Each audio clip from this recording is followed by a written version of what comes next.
कौन ब्रह्मा का पिता है, कौन विष्णु की मां, शंकर का दादा कौन है, हमको दे बता। ये जानने के लिए कृपया सुनिए। जगत गुरु तत्वदर्शी संत रामपाल जी महाराज के अमृत वचन सर्व पवित्र धर्मों के पवित्र शास्त्रों के आधार पर।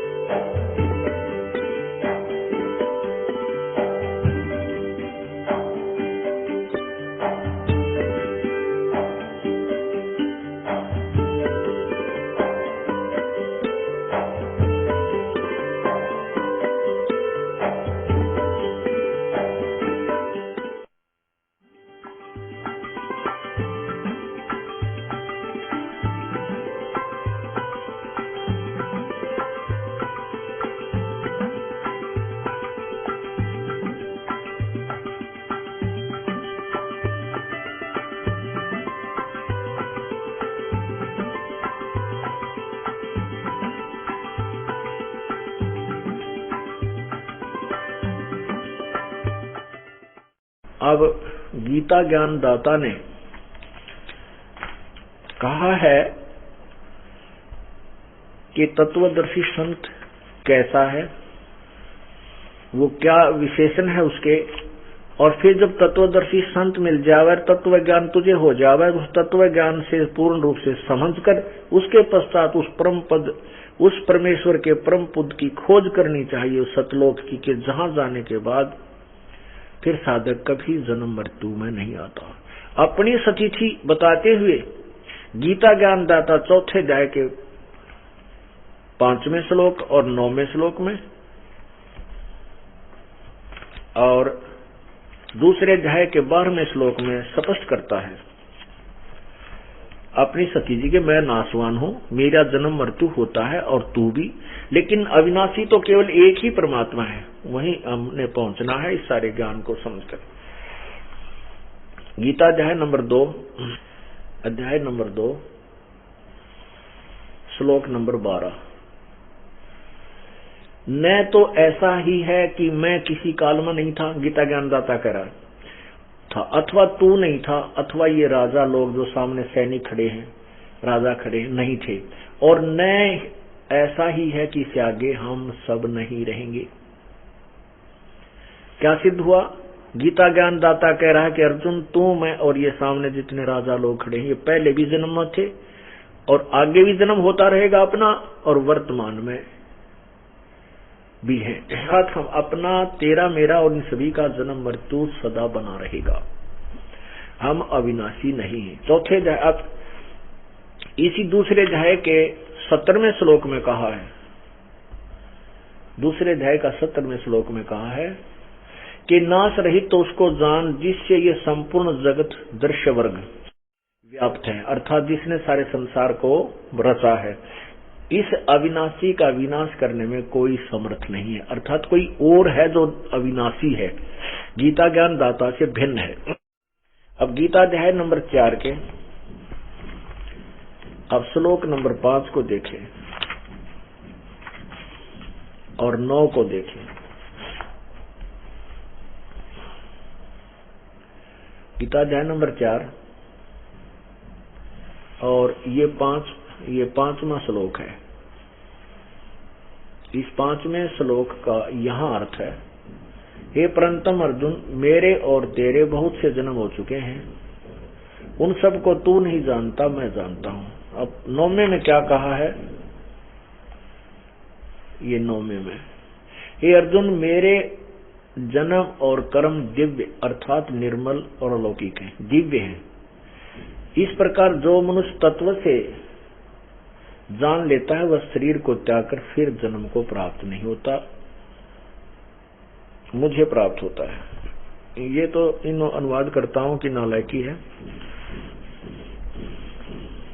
इसका अर्थ ये है कि काल भगवान कह रहा कि मेरे जन्म और मृत्यु तो होते हैं लेकिन अलौकिक हैं, दिव्य हैं। वो कैसे? जैसे आपको पिछले सत्संग में भी समझाया था कि 7 ब्रह्मा की मृत्यु के बाद एक विष्णु की मृत्यु होती है, सात विष्णु की मृत्यु के बाद एक शिव की मृत्यु होती है, जो इस ब्रह्म का, ज्योति निरंजन का, गीता ज्ञानदाता का पुत्र है।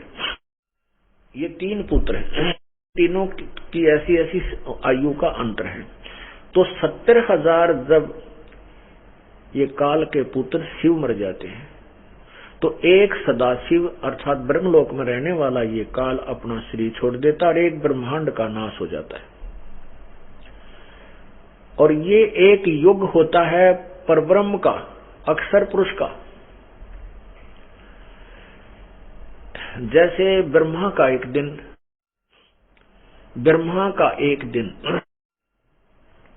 1008 चतुर्युग का होता है, उसको हम सीधा 1000 युग लेते हैं, चतुर्युग 1000 चतुर्युग लेते हैं।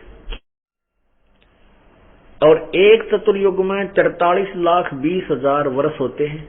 ये अपने वर्ष, ये मानव के जो वर्ष हैं, ये 43,20,000 एक चतुर्युग यानी 4 युग, सतयुग, त्रेता, द्वापर और कलयुग, इन चारों में 43,20,000 वर्ष होते हैं।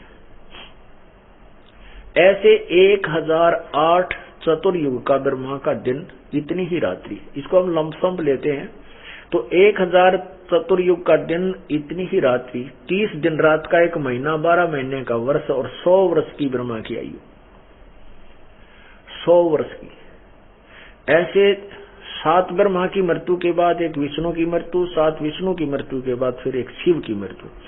ऐसे 70,000 शिव की मृत्यु के उपरांत एक ब्रह्मलोक में रहने वाला ये काल अपना शरीर, इसकी मृत्यु होती है ऑटोमेटिक।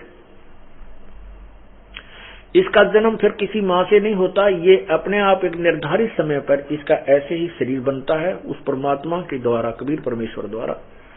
ऐसे दुर्गा का विनाश होता है, दुर्गा का फिर ऐसे ही शरीर बनता है।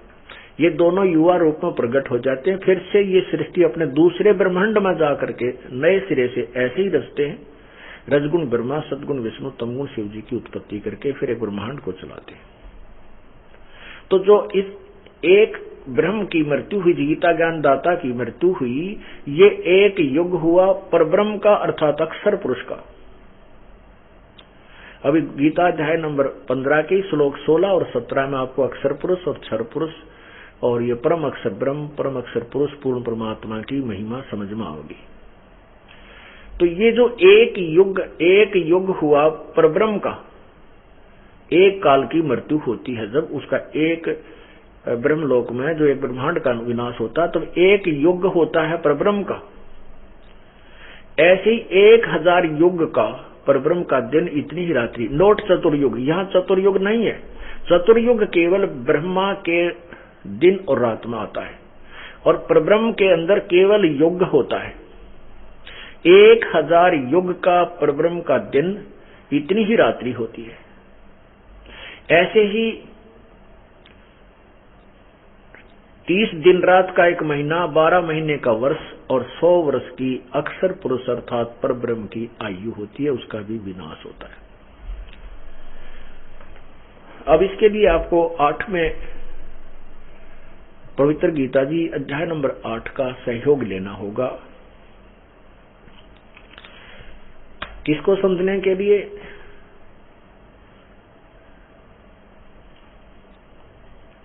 ब्रह्म अक्षर पुरुष और परम अक्षर पुरुष, परम अक्षर ब्रह्म की सतिथि को समझने के लिए गीता अध्याय नंबर 8 के 7 के मंत्र श्लोक नंबर 29 में कहा है कि हे अर्जुन, जो इस पूर्ण अखिल यानी पूर्ण ज्ञान को समझ लेता, तत्व ज्ञान को समझने के बाद फिर सभी आध्यात्मिक ज्ञान से परिचित हो जाता है, और वो उस तत्ब्रह्म यानी उस परमात्मा को समझकर, तत्ब्रह्म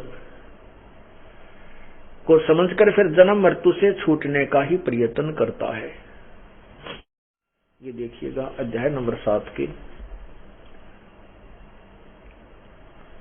ये श्लोक नंबर 29। जरा मरण मोक्षाय माम आश्रित्य यतन्ति ये ते ब्रह्म तत् विदु कृष्णम अध्यात्म कर्म च अखिलम। इसका क्या अर्थ है कि ये अनुवाद किया इन्होंने, जो मेरे शरण होकर भावार्थ ये कि गीता ज्ञान दाता कह रहा है कि मैं जो ज्ञान दे रहा हूं इसके आश्रित होकर के, यानी तत्वदर्शी संत से मिलने के बाद जरा मरण मोक्षाय छूट, जरा और मरण से छूटने के लिए यत्न करते हैं वे पुरुष, वो साधक तत्व ब्रह्म, तत्व माने उस, ब्रह्म माने परमात्मा को, इस तत्व माने उस ब्रह्म को और संपूर्ण अध्यात्म को तथा संपूर्ण कर्मों को जानते हैं। इसमें स्पष्ट कर दिया कि जो तत्व ब्रह्म को मेरे इस ज्ञान को आश्रित कर लें, जैसे मैं बता रहा हूं चौथे अध्याय के 34वें श्लोक में कि उस तत्व ज्ञान को तत्वदर्शी संतों के पास जाकर सुन, जो मेरे इस ज्ञान का आसरा लेकर तत्वदर्शी संतों के पास पहुंच जाते हैं और फिर इस पूरे संपूर्ण अध्यात्म ज्ञान से परिचित हो जाते हैं, तो उस तत्व ब्रह्म को जान के, तत्व ब्रह्म कौन है ये 8वें अध्याय के प्रथम और तीसरे मंत्र में स्पष्ट होगा। उन सबको जानकर फिर वो जन्म मृत्यु से ही छूटने का प्रयत्न करते हैं, यहाँ की किसी वस्तु की इच्छा नहीं करते। ये देखना 8वां अध्याय अथ 8वां अध्याय। प्रथम अध्याय में कृष्ण अर्जुन ने पूछा कि हे पुरुषोत्तम किम तत्ब्रह्म, पुरुषोत्तम तत्ब्रह्म किम, हे पुरुषोत्तम वह ब्रह्म क्या है, तत्ब्रह्म क्या है, अध्यात्म क्या है, कर्म क्या है। तो इसका तीसरे में उत्तर दिया है गीता ज्ञान दाता ने, इस तीसरे में उत्तर दिया है परम अक्षर ब्रह्म है, परम अक्षर ब्रह्म है। अब हम इसी का आपको दिखाते हैं 8वें अध्याय के 16वें श्लोक में। 8वां अध्याय 16वें श्लोक में लिखा है कि आप ब्रह्मोनाथ लोका पुनर्वर्ती न अर्जुन माम उपेतु कौनते पुनर्जन्म न विद्यते। इसका अर्थ ये है कि ब्रह्मलोक तक सभी लोग विनाश में आते हैं, पुनर्वृत्ति होती है, जन्म मृत्यु होता है, और मेरे माम उपेत मुझे प्राप्त होकर भी कुंते पुनर्जन्म है। न विद्यते का अर्थ यहां पर इन्होंने किया है कि जो नहीं जानते, इसका अर्थ होना चाहिए न विदित, जो इस बात से परिचित नहीं है वो मुझे प्राप्त होकर भी जन्म मृत्यु में ही रहते हैं। इन्होंने क्या किया है अर्जुन, ब्रह्मलोक पर्यंत सब लोग पुनर्वृत्ति में हैं। हमने सिर्फ इतना ही देखना है कि ब्रह्मलोक तक भी नाश होता है। ब्रह्मलोक तक नाश होता है तो पूरा ब्रह्मांड विनाश में आता है। अब यहाँ 17वें अध्याय में देखो ना, अध्याय नंबर 8 के मंत्र नंबर 17 में स्पष्ट किया है कि सहस्र युग पर्यंत अह यत ब्रह्मणे विदु, ब्रह्मणे और रात्रि युग सहस्रांतम ताम ते और रात्रि विदजना, इसमें कहीं चतुर्युग नहीं है। सहस्र युग माने 1000 युग, इसमें चतुर्युग नहीं है, केवल सहस्र 1000 युग है। इन्होंने ब्राह्मण का अर्थ ब्रह्मा कर दिया, नहीं, ब्रह्मण होता है बड़ा भगवान। जैसे ब्रह्म से नेक्स्ट जो भगवान है, ब्रह्म से जो बड़ा है, इसके दो, क्योंकि कुछ ऐसे शब्द होते हैं जो उसके सेंटेंस से ही समझ में आते हैं। तो यहाँ जो सेंटेंस बनता है कि जो ब्रह्म से नेक्स्ट जो परमात्मा बड़ा भगवान है वो ब्रह्म है, उसका एक दिन, क्योंकि पूर्ण ब्रह्म का तो दिन रात का मतलब है नहीं, उसके वहां तो कोई दिन रात है नहीं, उसकी तो आयु से संबंध ही नहीं है। आयु जहां तक चल रही है जिसका समय निर्धारित है वो ब्रह्म और परब्रह्म तक ही और नीचे के देवताओं का ही है और हम मनुष्यों का। तो इससे ये निष्कर्ष निकल, ये ऐसे सुलझते हैं ये अर्थ। तो ये परब्रह्म का एक दिन 1000 युग का है, नोट चतुर्युग। इन बातों से हम निष्कर्ष निकालेंगे, क्योंकि गीता एक बहुत ही पवित्र सदग्रंथ है और इसमें बहुत ही गूढ़ ज्ञान है, और इस गूढ़ ज्ञान को समझने के लिए तत्वदर्शी संत की ही आवश्यकता पड़ती है, और बाकी इसका अनुवाद नहीं कर सकते। ठीक है, शब्दों का अनर्थ करके थे वो किसी तरह गढ़ दिया इन्होंने, और अभी तक जनसाधारण को मूर्ख भी खूब बना दिया, क्योंकि जनसाधारण को स्वयं ज्ञान नहीं था। अब टीचर गलत पढ़ाता है तो विद्यार्थी क्या समझे, 1, 2, 20, 100, 1000, लाख टीचर ही गलत पढ़ा रहे हैं किसी अध्याय को, तो विद्यार्थी सेट हो जाती है, चाहे वो भले ही गलत है। अब जो सही टीचर आता है फिर उसको ठीक कराता है, फिर उनके सामने प्रत्यक्ष करता है तो वो उसको ठीक समझ लेते हैं।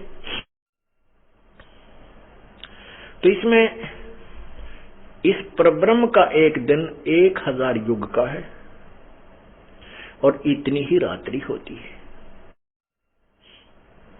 और कहते हैं जो इस प्रकार उस सब ज्ञान को समझता है, दिन रात को जानता है, वो सही ज्ञान का यानी ज्ञान के जानने वाला है, इस काल के विषय में परिचित है। इसका अर्थ ये है। अब हम 15वें अध्याय पाते हैं और उसी प्रकरण पर आते हैं कि भगवान किसे कहते हैं।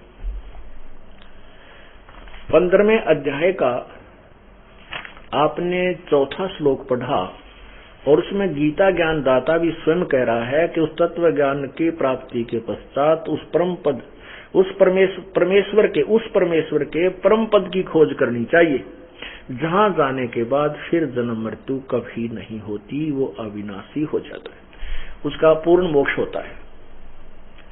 और यही गीता अध्याय नंबर 18 के श्लोक 46 और 62 में स्पष्ट किया है।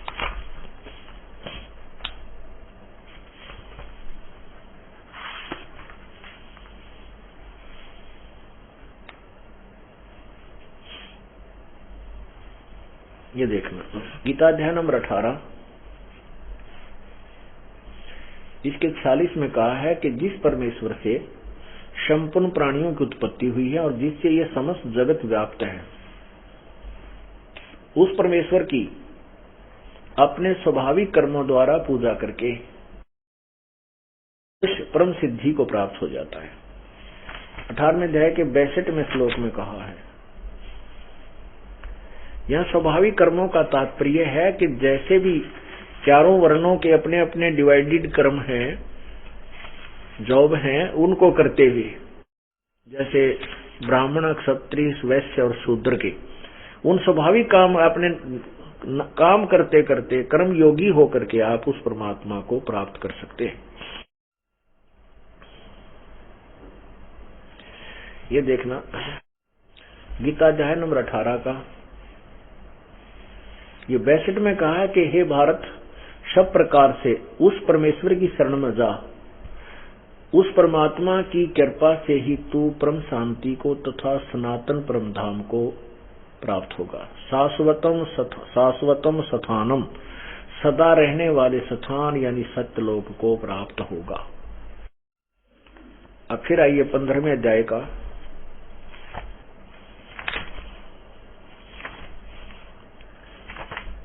ये 15वें अध्याय का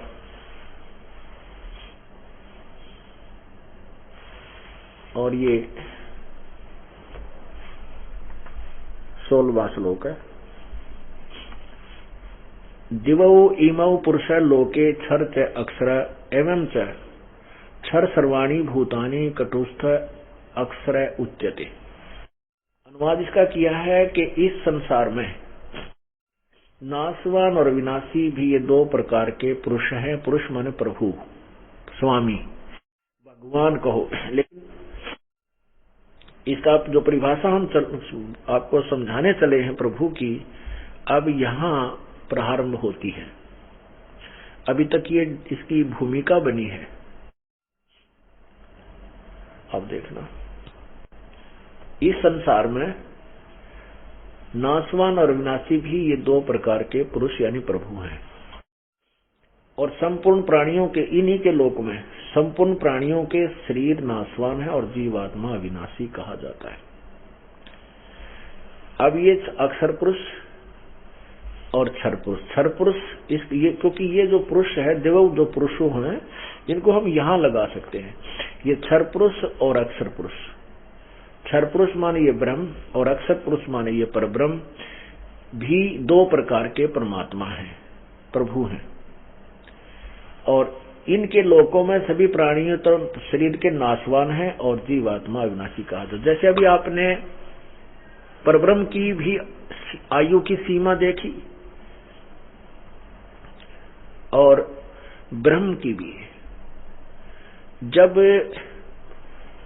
परब्रह्म का एक दिन समाप्त होगा 1000 युग का, चतुर्युग नहीं, ब्रह्म का, ब्रह्म का, परब्रह्म का, अक्षर पुरुष का जब एक दिन समाप्त होगा जो 1000 युग का होगा। एक युग आपको बताया कि 70,000 त्रिलोकीय शिव की मृत्यु के बाद एक काल मरेगा जो एक ब्रह्मलोक में रहता है। वहां 3 रूप में रहता है, ब्रह्मा, विष्णु और शिव रूप में। ऐसे ही उसी अवधि से वहां वो अपना ब्रह्मा वाला शरीर छोड़ता है, ऐसे फिर विष्णु वाला छोड़ता है, लास्ट में वो शिव वाला शरीर छोड़ता है। तब एक ब्रह्मांड का विनाश होता है और परब्रह्म का यानी अक्षर पुरुष का एक युग होता है। ऐसे 1000 युग का जब परब्रह्म का दिन समाप्त होता है तो 21 ब्रह्मांड का विनाश होता है। इस परब्रह्म, इन ब्रह्म के काल के 21 ब्रह्मांड का विनाश हो जाता है और ये सभी प्राणी परब्रह्म के लोक में अलग अलग स्थान पर रख दिए जाते हैं। उनके कर्म अनुसार अलग अलग वहां रखे जाते हैं। और जब उसका फिर रात्रि समाप्त हो जाती है, पुनः दिन प्रारंभ होता है, फिर दुर्गा और काल ऐसे ही उत्पन्न होते हैं। फिर उनके कर्म अनुसार वो सभी जीव नीचे भेज दिए जाते हैं और वो कर्म अनुसार उनकी फिर उत्पत्ति वहीं काल और दुर्गा और उससे होती रहती है। ऐसे ये फिर शुरू हो जाता है।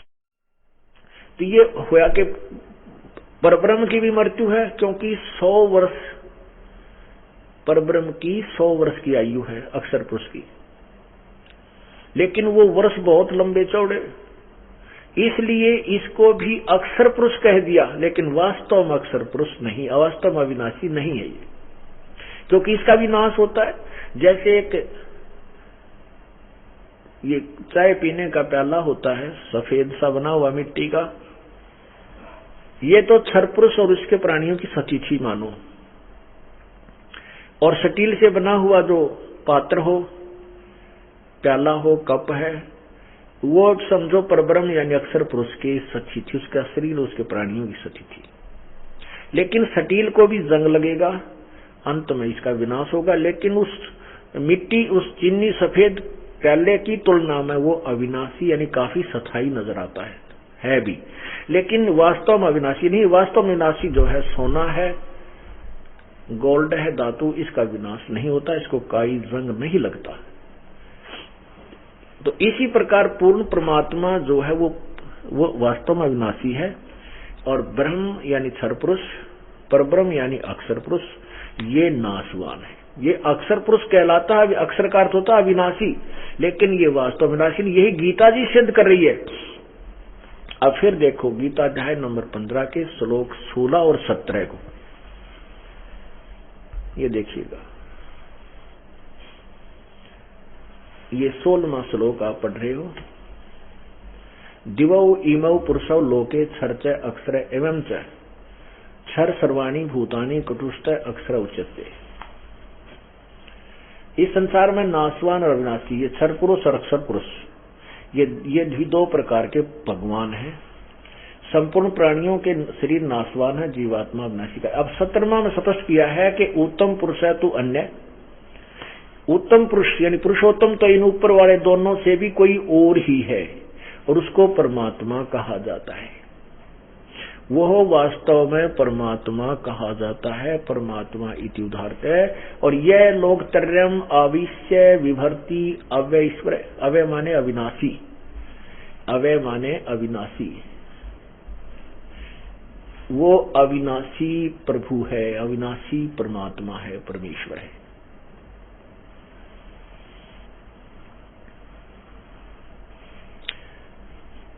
अब सिद्ध हो गया, क्योंकि ऊपर दोनों से कोई और है, क्षर पुरुष और अक्षर पुरुष से कोई उत्तम पुरुष और है, और वही परम अविनाशी, और वही तीनों लोकों में प्रवेश करके सबका धारण पोषण करता है। अब देखना, अब ये समझ में आएगी आपको उल्टा लटका हुआ संसार रूपी वृक्ष का चित्र।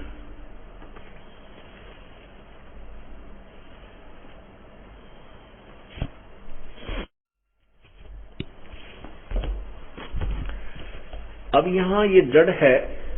अब देखना, उत्तम पुरुष है तो ये है परम अक्षर ब्रह्म, जो है वो परम अक्षर ब्रह्म है, और ये ऊपर को जड़ वाला ये पूर्ण परमात्मा है। इस जड़ से सबको यानी तना में खुराक गई, तना से डार में, डार से ब्रह्मा विष्णु महेश रूपी शाखाओं में, फिर हमें प्राप्त हुई पत्तों को। तो ये क्या लिखा है कि जो लोक तीनों लोकों में प्रवेश करके यह लोक तरम अविश्य विवर्ती, अविश्य माने जो प्रवेश करके तीनों लोकों में प्रवेश करके सबका धारण पोषण भी वही पूर्ण परमात्मा ही करता है, और वही अविनाशी परमेश्वर परमात्मा इस प्रकार कहा गया है। पुण्यात्माओं, कुछ अनजान व्यक्ति जो हमारे ज्ञान से पूर्ण परिचित नहीं है, हमारे भक्तों के मुखारविंद से सुन लेते हैं कि ब्रह्मा विष्णु महेश पूजा के योग्य नहीं है, उससे क्षुब्ध हो जाते हैं कि उनके गुरुदेव तो ब्रह्मा विष्णु महेश को पूजने से मना करते हैं, उनको हे बताते हैं, उनको भगवान नहीं बताते हैं। उनके लिए उनसे प्रार्थना है कि देखिए, अभी गीता जी ने स्पष्ट कर दिया कि ब्रह्मा विष्णु महेश तो वो कोई अभिन्न अंग है हमारे, उनको ना तो छोड़ा जा सकता है और ना ही उनको दूर किया जा सकता है, क्योंकि वो यहाँ के प्रभु हैं, स्वामी हैं, अक्षेत्रीय कुछ यहाँ के वो एक एक विभाग के अधिकारी हैं। अब जैसे हमने कोई पौधा बीजा, पेड़, कोई आम का पौधा हम लाए और उसको मिट्टी या गमले में लगाया, तो उस जड़ की सिंचाई करेंगे तो उस जड़ से खुराक तना में गई, तना से डार में गई, डार से शाखाओं ब्रह्मा विष्णु महेश रूपी शाखा में गई, फिर हम तो उससे आगे पात रूप हैं। अक्षर पुरुष एक पेड़ है, निरंजन वाकी डार, तीनों देवा शाखा है और पात रूप संसार। अब हमें जो लाभ मिलेगा वो ब्रह्मा विष्णु महेश रूपी टहनी के ही वो फल लगेंगे, और उन फलों से हमें वो फल हमें तब प्राप्त होंगे कब, जब हम मूल की सिंचाई करेंगे, जब हम पूर्ण परमात्मा की विधिवत पूजा करेंगे, हमारे शुभ संस्कार बनेंगे, हमारे शुभ संस्कार बनकर के हमारे गुड अकाउंट में जाएंगे, और गुड अकाउंट का फल यहाँ पर ब्रह्मा विष्णु महेश ही देंगे और नहीं दे सकता। तो इनको हम छोड़ कैसे सकते हैं, हम इनको बुरा कैसे बता सकते हैं? जैसे गीता जी अध्याय नंबर 2 के श्लोक नंबर 46 में कहा कि अर्जुन जब बहुत बड़े जलाशय की प्राप्ति के उपरांत, बहुत बड़े जलाशय की प्राप्ति के उपरांत फिर छोटे जलाशय में जैसी आस्था रह जाती है, ऐसे ही उस तत्व ज्ञान से परिचित हो जाने के बाद तेरी अन्य भगवानों में, अन्य ज्ञानों में, अन्य उस पूर्ण परमात्मा के महिमा से परिचित होने के उपरांत अन्य भगवानों में आपकी ऐसी ही श्रद्धा रह जाएगी। अब जैसे कोई पहले पुराने समय में तालाबों पर आश्रित थे, उसी से स्नान करते थे, उसी से पशु पालन करते थे, उसी से खेती करते थे, सिंचाई करते थे, और वो तालाब पर आश्रित होते थे, गांव का गांव, यानी 10-20 जैसी भी झोंपड़ियां उस समय होती थी। और कहते उनको फिर कोई ऐसा सरोवर मिल जाए जो बहुत लंबा चौड़ा हो, और जिस सरोवर पर वो आश्रित हैं वो वर्षा पर आश्रित है, 1 वर्ष 2 वर्ष वर्षा ना हो तो वो जल सूख जाए, जिस पर वो वर्तमान में आश्रित है वो ऐसी स्थिति है कि वो सरोवर, वो जोहड़, वो तालाब इतना है कि उसमें 1 वर्ष वर्षा ना हो तो वो समाप्त हो जाए और उसका जल खत्म हो जाए और उस पर आश्रित सभी भूखे प्यासे मर जाए। उसके पश्चात उनको कोई बहुत बड़ा जलाशय मिल जाए जो कि 10 वर्ष भी वर्षा ना हो, इतना बड़ा सरोवर, झील हो, तो उसकी प्राप्ति के बाद उन व्यक्तियों की आस्था जितनी उस जोहड़ में, छोटे तालाब में रह जाएगी जिस पर पूर्व आश्रित थे। तो ऐसी ही पूर्ण ज्ञान प्राप्ति के उपरांत इन भगवानों में आस्था रह जाएगी। जैसे वो छोटा तालाब बुरा नहीं, लेकिन उनकी कैपेसिटी कम है, उसकी अक्षमता से परिचित हो गए कि ये तो 1 वर्ष काम चलाऊ है, और वो जो तालाब दूसरा मिल गया है, जो बहुत बड़ा सरोवर है, 10 वर्ष भी वर्षा ना हो तो भी उसका पानी जल समाप्त नहीं हो सकता। तो उसकी प्राप्ति के बाद वो अपने आप आस्था उस छोटे जोड़ तट का उसके ऊपर पहुंच जाएंगे। लेकिन वो बुरा नहीं, क्योंकि जल उसमें भी है, पहले वाले में भी है, लेकिन वो काम चलाऊ है, फिर उसकी तरफ विशेष आस्था बिल्कुल नहीं रहेगी। ऐसे ही गीता जी अध्याय नंबर 2 का, गीता अध्याय नंबर 2 श्लोक 46, सब ओर से परिपूर्ण जलाशय के प्राप्त हो जाने पर छोटे जलाशय में मनुष्य का जितना प्रयोजन रह जाता है, ब्रह्म को तत्व से जानने वाले ब्राह्मण का समस्त वेदों में उतना ही रह जाता है। अब इसका अर्थ यह है कि तत्व ज्ञानी पुरुष का जो पूर्ण ज्ञान हो जाता है, तो अन्य भगवानों और उनके से मिलने वाले लाभ रूपी ज्ञान में इतनी ही आस्था रह जाती है। अब वो बुरे नहीं है। अब जैसे हमने कोई पौधा बीजा, ये देखिएगा, आम का पौधा लाए हम, ये पौधा पूरा, इसको हम लाए और इसकी जड़ को हमने मिट्टी या गमले में लगाया और जड़ की सिंचाई की, मूल की पूजा की, तो मूल से खुराक चली तना में, यानी अक्षर पुरुष में आई, अक्षर पुरुष से फिर ये डार इस काल ज्योति निरंजन क्षर पुरुष में आई, और यहां से खुराक फिर रजगुण ब्रह्मा सदगुण विष्णु रूपी इन टहनियों में पहुंची, यहां से खुराक जाकर के फिर इन टहनियों का फल लगे। लेकिन फल कब लगे? जब हमने मूल की सिंचाई की। अब हम क्या कहते हैं कि तुम उल्टा किए हुए हो, आप जी ऐसे कर रहे हो। देखना, आपने क्या किया है कि जड़ को त्याग दिया, जड़ को ऊपर को कर दिया और उल्टा पौधा बीज दिया। शास्त्र विरुद्ध, शास्त्र विधि विरुद्ध साधना कर रहे हो। तो आपने टहनियों को तो बीज दिया गमले में और इनकी पूजा सिंचाई कर रहे हो, इससे ये पूरा आपका भक्ति रूपी पौधा नष्ट हो गया, आपको कोई लाभ नहीं हो रहा।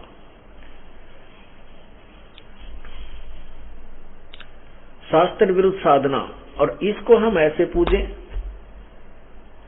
तो हमें पूर्ण लाभ हो, ये शास्त्र अनुकूल साधना। परमात्मा कबीर जी ने हमें बताया है, अपनी महिमा आप ही बताई है कि एक के साधे सब सध है, इसकी पूजा से ये पूरा ये पौधा ही हरा भरा हो जाएगा। एक की साधना से, पूर्ण परमात्मा की पूजा से ये सभी राजी हो जाएंगे, सभी को प्रसन्न रहेंगे। और सब साधे सब जाए, ये देखो, ये सब साध लिया हमने तो ये पूरा नष्ट हो गया, पौधा ही सूख गया। एक के साधे सब सदै और सब साधे सब जाए, और माली यानी समझदार व्यक्ति माली सींचे मूल को, ये फले फूले अखाई। अब ये तो सिद्ध हुआ कि परमात्मा कौन है। अब गीता जी अध्याय नंबर 15 के श्लोक 16 और 17 को आपने सुना। फिर इस काल भगवान ने आगे कहा 18वें में कि वो मुझे पुरुषोत्तम, वो अपने आप को पुरुषोत्तम कहते हैं मुझे तो पुरुषोत्तम इसलिए कहते हैं कि लोक वेद के आधार पर, तत्व ज्ञान से नहीं। तत्व ज्ञान में तो स्पष्ट कर दिया कि तत्वदर्शी संतो बताया गया उत्तम पुरुषत्व अन्य परमात्मा इति उदाहरते, और यह लोक तरम आविश्य विभर्ति अवैश्वर है, वही तीनों लोकों में प्रवेश करके सबका धारण पोषण करता है। वो अविनाशी परमात्मा तो कोई और है, वही वास्तव में पुरुषोत्तम है। और मुझे पुरुषोत्तम किस लिए कहते हैं कि लोक वेद के आधार पर। लोक वेद क्या था जो पहले हमें ज्ञान था?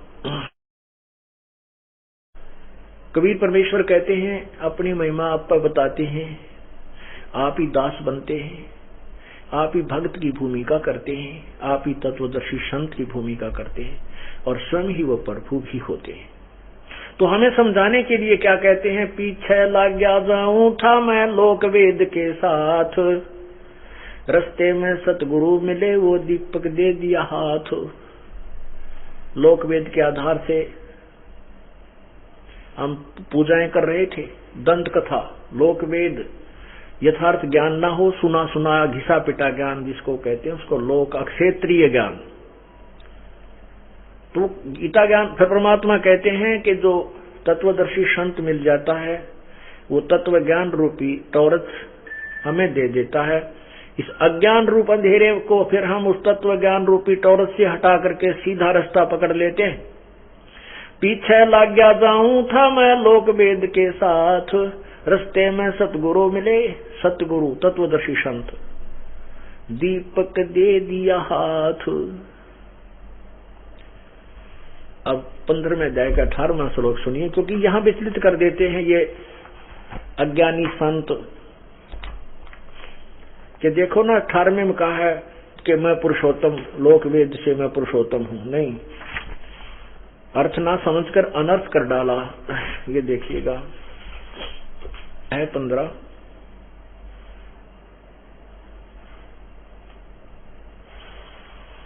और ये 18 श्लोक इसका। क्योंकि ये देखो, यस्मात् क्षरम अतीत अहम अक्षरात् अपि च उत्तम, अतः अस्मि लोके वेदे च प्रथित पुरुषोत्तम। क्योंकि मैं नाशवान जड़ वर्ग क्षेत्र से तो सर्वथा अतीत हूँ और अविनाशी जीवात्मा से भी उत्तम हूँ, इसलिए लोके च वेदे, अतः इसलिए लोक वेद से, लोके वेदे माने लोक वेद के आधार पर पुरुषोत्तम नाम से प्रसिद्ध हूँ। अब ये इसका अर्थ ये है कि जैसे 21 ब्रह्मांड में जितने भी क्षर पुरुष, क्षर ये शरीर हैं और जितने जीवात्मा और शरीरधारी प्राणी हैं, इनसे ये श्रेष्ठ है क्योंकि इनका स्वामी है। इसलिए कहता है कि मैं लोक वेद के आधार से, अक्षेत्रीय वेद माने ज्ञान, अक्षेत्रीय ज्ञान जो सुना सुनाया ज्ञान है, इसके आधार से मैं पुरुषोत्तम इसलिए प्रसिद्ध हूं क्योंकि मैं मेरे अंतर्गत जितने प्राणी हैं, उन आत्मा और उनके शरीर में धारी हैं, उनसे मैं उत्तम हूं, उनसे श्रेष्ठ हूं। लेकिन उत्तम पुरुष है तो अन्य है। वास्तव में उत्तम पूर्ण परमात्मा और वास्तव में अविनाशी तो उस और ही है। वो गीता जी अध्याय नंबर 8 के मंत्र 3 में कहा है कि वो परम अक्षर ब्रह्म है, जो गीता ज्ञानदाता से दूसरा है।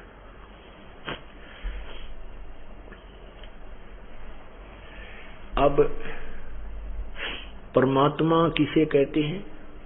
परमात्मा, वास्तव में परमात्मा कहलाने का कौन अधिकारी है? जैसे कसाई बकरे पालता है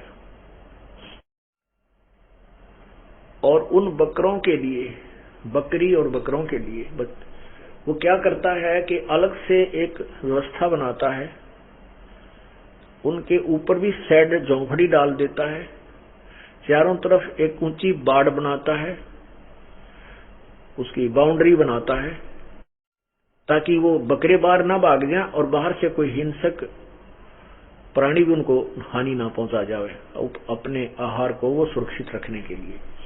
और उनके लिए त्रागाह भी उसी में होता है, उसी में जल होता है, तालाब बना रखा होता है। और वो जो कसाई होता है उन प्राणियों को, बकरों को खाने और पीने की पूरी सुविधा देता है, गर्मी सर्दी से बचाता है, उनको चारा डालता है, जल पिलाता है।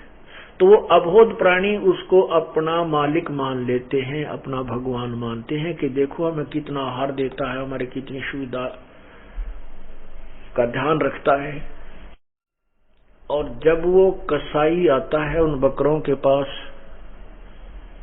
वो देखता है उनके हाथ ऐसे लगा लगा के, वो तो देखता है कि इसमें मांस कितना हो गया, ये कितने किलोग्राम का हो चुका है। और वो भोले प्राणी उसको अपना मालिक भगवान समझकर कि हमें कितने सुंदर आहार दे रहा है, ये हमारा भगवान है जो भोग्य पदार्थ प्रदान कराता है, उसको प्यार करते हैं और जिह्वा से चाटते हैं, ऐसे प्यार करते हैं, ऐसे लंबे पैर ऊपर फैलाकर प्यार देते हैं। वो तो उनको अपना प्यार देते हैं मालिक खुदा और भगवान समझकर, स्वामी समझकर, वो कितना जो है ना हमें सुविधा देता है, कितना अच्छा व्यक्ति है। और वो देखता है यो कै किलो का हो गया, इसी प्रकार जब उसको जरूरत होती है कि मान ले 20 बकरों की आवश्यकता पड़गी, तो उसमें डंडा लेकर के वो इन्होंने देखता है किसका बेटा और किसकी बेटी है, किसकी मां किसका बाप है, ऐसे हाँक लेता है, छांट लेता है 5, 10, 20 जितने चाहिए उनमें से, सैकड़ों हजारों में से, और उनको ले जा करके कड़च करवा देता है। ऐसे ही ये काल भगवान देखिए ब्रह्मांड का मालिक है, जो ब्रह्मा विष्णु महेश का पूज्य पिताजी है। इसको श्राप लगा है 1 लाख मनुष्य शरीरधारी प्राणियों के सूक्ष्म शरीर से गंध निकाल कर खाने का। इसलिए इसने अपने तीनों पुत्रों को व्यवस्थक यहाँ का प्रबंधक बना रखा है। ब्रह्मा रजगुण, ब्रह्मा को रजगुण युक्त कर दिया, जो प्राणियों से आपस में श्रेष्ठ जीव उत्पन्न करवाता है, बच्चे पैदा करवाता है, बाई फोर्स, जीव के बस का नहीं। और उसके बाद ब्रह्मा, ये विष्णु जी में सतोगुण है, सतोगुण से ये जीव एक दूसरे में मोहित रहते हैं, पिता पुत्र, बेटा बेटी में प्रेम, पति पत्नी में, बच्चों में, संपत्ति में, भाई बहन का, ये जीव के बस का नहीं कि इससे दूर हो सके। और तीसरा भगवान की आपने लीला का पता ही है, तमोगुण भगवान शिव जी, ये मार डालता है, संहार करता है, और 1 लाख प्राणी प्रतिदिन ये काल खाता है। और इसने यहाँ पर कितनी सुंदर पृथ्वी, कितना निर्मल झरनों का जल, पवित्र गंगा जैसी दरिया, नीचे से भी मीठा स्रोत पानी का निकालता है, जैसे ट्यूबवेल वगैरह लगाए जाते हैं, ऊपर कितने सुंदर काजू, किस्मत, सेब, संतरे, फल, आहार हमारे के लिए दिए रखा है। इस व्यवस्था को देखें तो ये हमें भगवान ने ऐसा दिखा जैसे भगवान ने पढ़ा है, तो कितनी सुविधा दे रखी है। लेकिन जब ये हमें मारता है, कोढ़ी करता है, गधे कुत्ते सुअर बनाता है, तो फिर ये भगवान जैसा नहीं लगता। अब पता लगा, क्योंकि हमारी आंखें बन गई, हमारी तत्व ज्ञान से तत्व ज्ञान अंदर की ज्ञान रूपी आंखें बन गई। अब हमें ये भगवान नजर नहीं आता। जैसे एक कसाई बकरे पालता है, तो पहले दिशा लागा भगवान के साथ सारी सुविधा दे रहा है, लेकिन जब मारता है, खाता है, तो उसकी वास्तविकता का पता लगता है, तो वास्तव में कसाई है। ऐसे ही विष्णु पुराण में इस काल के विषय में, महाविष्णु के विषय में लिखा है कि इस विष्णु का प्रथम रूप तो पुरुष जैसा है, भगवान जैसा है, लेकिन वास्तव इसका परम रूप काल है, कसाई रूप है। अब देखिएगा विष्णु पुराण, दास नहीं कह रहा, ये अपने पुराण बता रही हैं।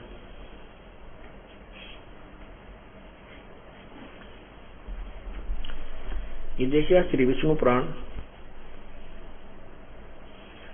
गीता प्रेस गोरखपुर से प्रकाशित है।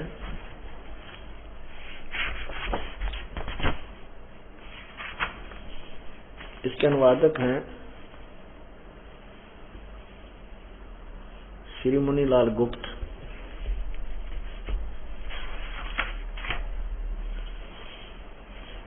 और प्रकाशक हैं एवं मुद्रक गीता प्रेस गोरखपुर से। इसके देखिएगा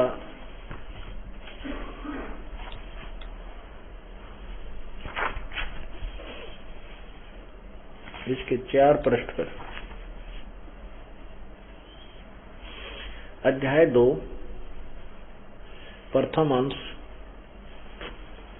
पृष्ठ नंबर 4 श्री विष्णु पुराण, यहां देखिएगा।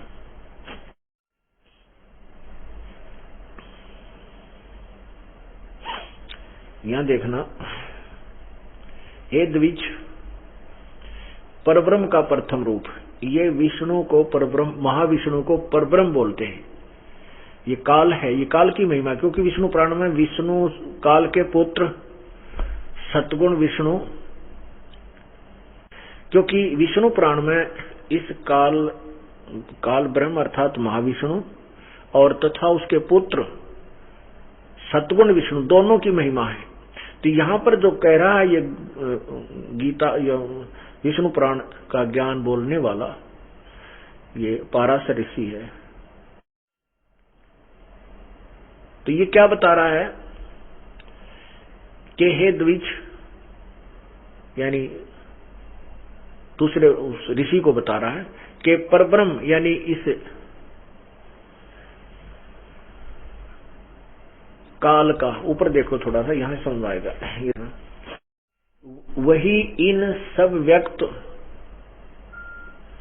अव्यक्त और व्यक्त, वही इन व्यक्त और अव्यक्त जगत रूप से तथा इसके साक्षी पुरुष और महाकारण काल रूप से स्थित है। कौन?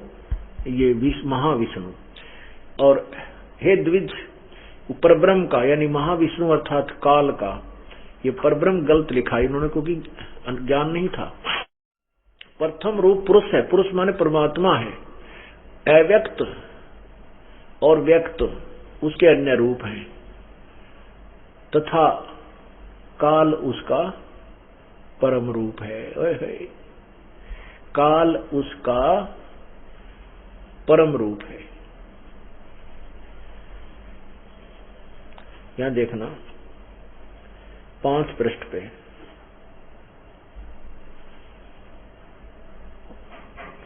हे विप्र, विष्णु के परम स्वरूप से प्रधान और पुरुष ये 2 रूप हुए।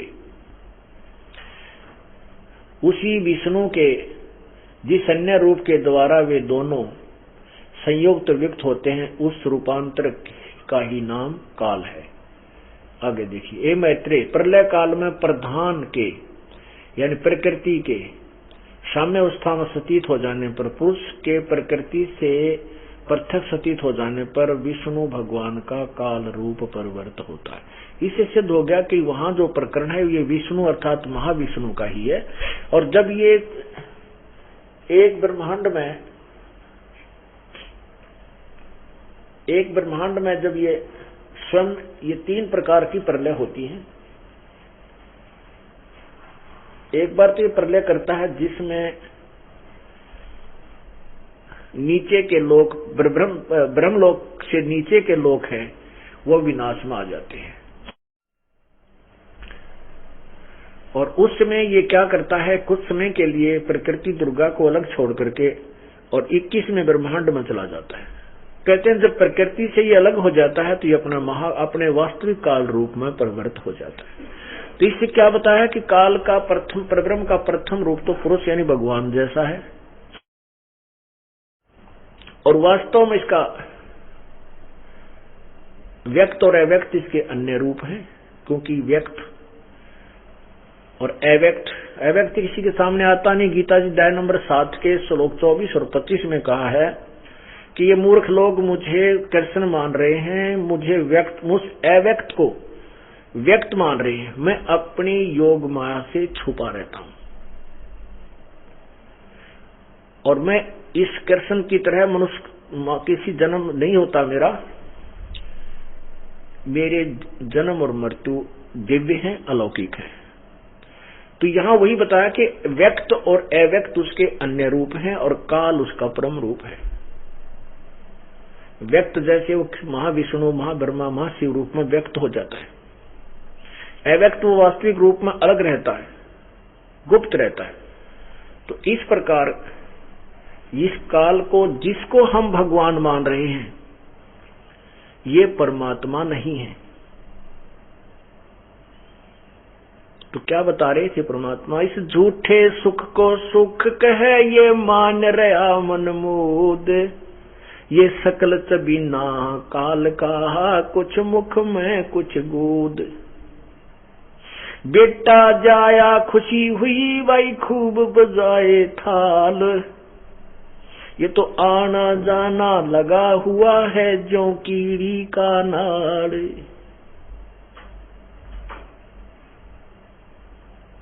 परमात्मा हमें यही बताया करते थे कि जिनको तुम भगवान मानकर पूजा कर रहे हो ये परमात्मा नहीं है, और जिसकी पूजा करनी चाहिए उसका तुम्हें पता भी नहीं है। परमात्मा कहते मैं रोवत हूं सृष्टि को, ये सृष्टि रोवे मोहे। कहे कबीर हमारे वियोग को ये जान न सकता कोई, क्योंकि हम परमात्मा से बिछड़े हुए हैं अपनी नासमझी, अपनी नालायकी, मूर्खता के कारण। और इस काल के जाल में फंसकर हम कितने कष्ट उठा रहे हैं, हमारे ऊपर दुखों का पहाड़ टूटा हुआ है। और वो जिन भगवानों से हम सुख चाहते हैं, सुख स्वयं सुखी नहीं, ये हमें सुखी और सफाई कैसे कर सकते हैं। और परमात्मा कहते हैं मैं इनको रोता हूं कि तुम मेरे बच्चे हो, मेरी भक्ति करो, मेरे पास आ जाओ, मैं तुम्हें यहां भी सुखी करूंगा और सतलोक ले चलूंगा, जहां जाने के बाद कभी मृत्यु जन्म नहीं होता, वह ऐसी ही सृष्टि होगी, ऐसे ही आपका परिवार होगा, लेकिन वो परिवार कभी नष्ट नहीं होगा और कभी लड़ाई झगड़ा आपस में कोई किसी प्रकार का विद्वेष राग नहीं है। तो वहां चलो। शंखों लहर मेहर की उपजे कहर नहीं जा कोई, दास गरीब अचल अविनाशी सुख का सागर सोई। परमात्मा हमें ये संदेशा देने के लिए आए थे कि तुम इस गंदे लोक को त्याग करके यहाँ की सब वस्तुओं से अपनी आसक्ता हटाओ और सतलोक चलने की तैयारी करो। बोलो सतगुरुदेव। कर जोरूं विनती करूं, धरूं चरण पर शीश, गुरु राम देवानंद जी महाराज ने दियो नाम बख्शीश। कोटि कोटि सिजदा करूं, कोटि कोटि प्रणाम, चरण कमल में राखियो मैं बांधी जाम गुलाम।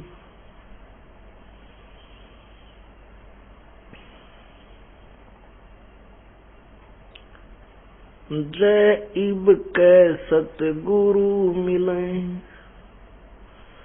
सब दुख आँखों रो,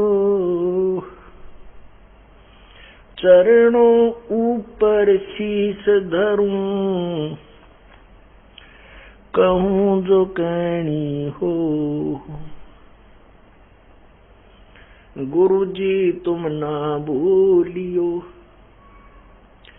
चाहे लाख लोग मिल जाएं, हमसे तुमको बहुत है, तुमसे हमको नहीं। तुम्हारे विसारे क्या बने, मैं किसकी शरण में जाऊं। शिव बिरंच मुनि नारदा, तिनके हृदय न समाऊं।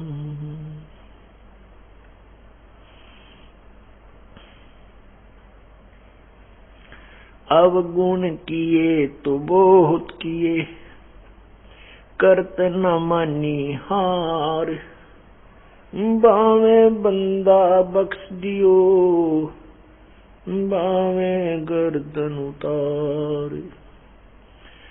अब गुण मेरे बाप जी, बख्शो गरीब नवाज, जो मैं पूत कपूत हूँ, बोहर पिता को लाज। मैं अपराधी जन्म का, नक्सक बरे विकार, तुम दाता दुख भंजना, मेरी करो संवरे। हे कुत्ता तेरे दरबार का, मोतिया मेरा नाम, गले प्रेम की जेवड़ी, जहाँ खेचो वहाँ जाऊं मैं। तो करो तो बावड़ू, दूर दूर करो तो जाऊं। जो राखो तो ही रहूं, जो देवो सो खाऊं।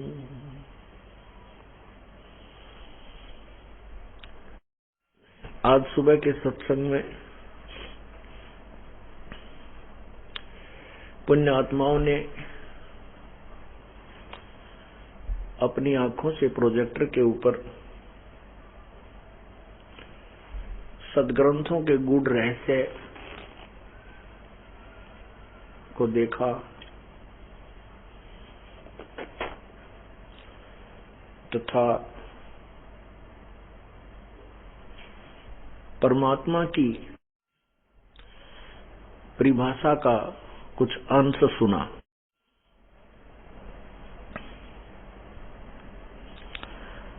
अभी तक हम प्रभु की परिभाषा से भी परिचित नहीं है।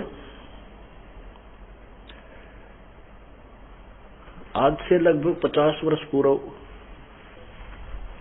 40 वर्ष पूर्व अपने हिंदुस्तान के अंदर एजुकेशन नहीं थी। मुश्किल से 10% से भी कम हमारे हिंदुस्तान के नागरिक शिक्षित थे।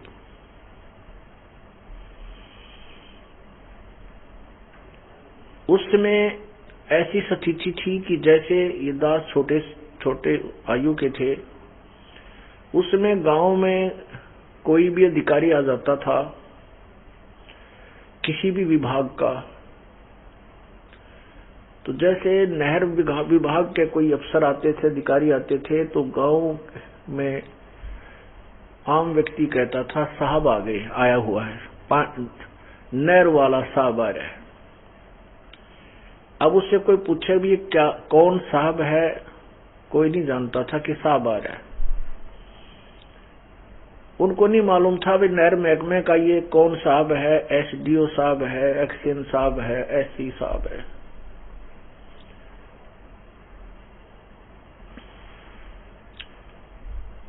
इसका कारण क्या था? अनएजुकेशन,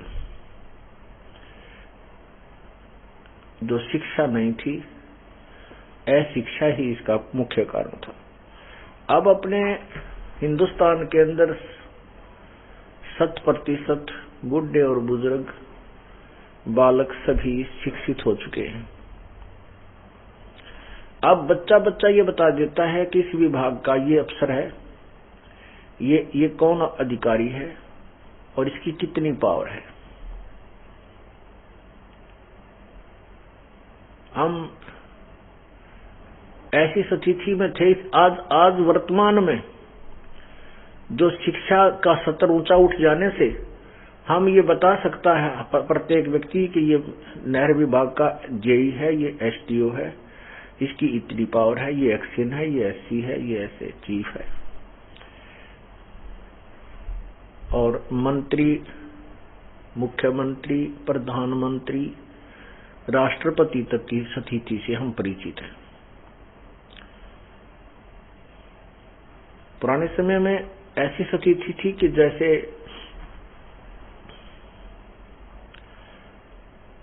एक समय किसी न्यूज़पेपर में एक चुटकुला आया था। उसमें पहले खबर छपी थी कि ऐसे ऐसे किसी मुख्यमंत्री ने और इतना ऐसे ऐसे किसी मंत्री और प्रधानमंत्री के ऊपर कोई एलिगेशन लगे थे, सच्चे या झूठे जैसे भी थे। उनके ऊपर कोई ऐसा आरोप लगा था कि उन्होंने ऐसा अपराध किया है। मतलब मुख्यमंत्री के ऊपर लगे थे, प्रधानमंत्री पे नहीं, मुख्यमंत्री, किसी मुख्यमंत्री पर लगे थे। तो अगले दिन कार्टून टाइप एक बना रखा था चुटकुला। उसमें पूछा था प्रश्न कि एक व्यक्ति दूसरे से पूछ रहा कि यही अपराध यदि प्रधानमंत्री या राष्ट्रपति कर दे, क्या उनको भी सजा मिल जाएगी? उसमें उत्तर दिया गया था कि वह के डीसी लाग रहे हैं, वह क्यों ना सजा लगेगी होगी उनकी। वह कौन से डीसी हैं? प्रधानमंत्री और राष्ट्रपति के विषय में कहा था कि वह के डीसी हैं, उनको भी सजा हो जाएगी। कहने का भाव ये है कि पहले समय में ये कहा करते कि नारा डीसी लाग रहा है, तो के डीसी लाग रहा है। यानी डीसी की पावर को हम प्रधानमंत्री से भी सुप्रीम मानते थे, राष्ट्रपति से भी उच्च मानते थे। जो जनसाधारण अनएजुकेटेड ग्रुप जो होता हमारे समाज का,